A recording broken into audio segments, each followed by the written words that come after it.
brought to you by Silver Pumps and Motors. Top quality और consistent performance के लिए सिर्फ सिल्वर पंप्स नाम याद रखना. పట్నం కథలకు కాలం చెల్లిందా లేదంటే పల్లె కథలు కావాలని మన హీరోలే డిమాండ్ చేస్తున్నారా? హీరోలంతా రూరల్ డ్రామాల వైపు వెళ్ళడానికి కారణం ఏంటి? టాలీవుడ్ ను రూల్ చేస్తున్న రూరల్ డ్రామాల వెనక అసలు మర్మం ఏంటి? బన్నీ చరణ్ నుంచి మొదలుపెట్టి విజయ్ అఖిల్ వరకు అంతా అదే దారిలో వెళ్ళడానికి కారణం ఏంటి? ఎక్స్క్లూజివ్ గా చూద్దాం పదండి. పల్లెటూరి కథల్లో ఉండే ఆ ఒరిజినాలిటీ స్టైలిష్ యాక్షన్ సినిమాల్లో కనిపించట్లేదు మన హీరోలకి. అందుకే అంతా రూరల్ డ్రామాల వైపు అడుగులేస్తున్నారు.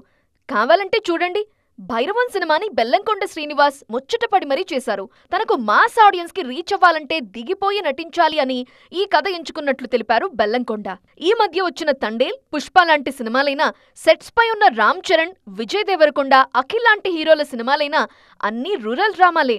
రామ్ చరణ్, బుచ్చిబాబు, పెద్ది సినిమా పూర్తిగా గ్రామీణ నేపథ్యంలోనే తెరకెక్కుతున్న కథ. రంగస్థలం కంటే రూరల్ డ్రామాగా దీన్ని రూపొందిస్తున్నారు బుచ్చిబాబు. ఇక అఖిల్ కూడా తొలిసారి లెనిన్ అనే రూరల్ డ్రామా చేస్తున్నారు. ఇప్పటి వరకు స్టైలిష్ గా కనిపించిన అఖిల్ లెనిన్ కోసం పూర్తిగా గెటప్ మార్చేశారు.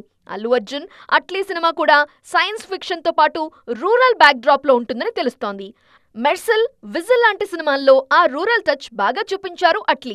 బన్నీతోనూ ఇలాంటి సినిమానే ప్లాన్ చేస్తున్నారు ఈయన.